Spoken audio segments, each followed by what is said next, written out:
இந்த வாரம் பணத்தேவை உண்டாகும், இடமாற்றம் ஏற்படலாம். ஆடை அணிகலன்கள் வாங்குவதன் மூலம் செலவுகள் உண்டாகும். வாரமதியில் எதிர்பார்த்த பணவரவு இருக்கும். வாகன யோகம் கிடைக்கும். எழுத்து வகையில் எதிலும் சிக்காமல் இருப்பது மிகவும் நல்லது. கூட்டுத் தொழில் வியாபாரத்தில் இருப்பவர்கள் பார்ட்னர்களுடன் சுமூகமான முறையில் அனுசரித்து செல்வது நல்லது. வீண் அலைச்சல்கள் உண்டாகலாம்.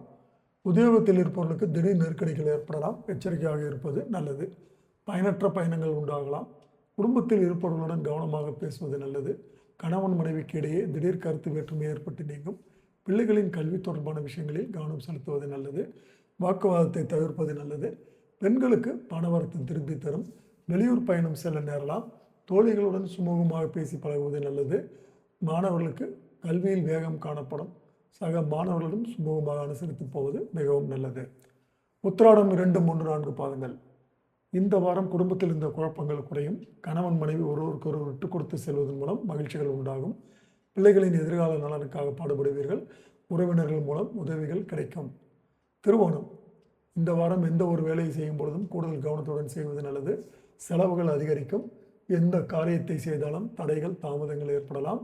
சனியும் செவ்வாயும் பரிவர்த்தனை பெற்று சஞ்சாரம் செய்வதால் பண வரத்துகள் குறையும். உடல் சோர்வு ஏற்படும்.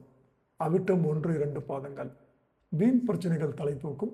நண்பர்கள் உறவினர்களுடன் மன வருத்தம் உண்டாகலாம். பயணங்கள் செல்ல நேரிடும். கூட்டுத் தொழில் அல்லது வியாபாரம் செய்வர்கள் கவனமாக இருப்பது நல்லது. உத்தியோகத்தில் இருப்பவர்களுக்கு அலைச்சல்கள் உண்டாகும். பரிகாரம் விநாயகர் வழிபாடு.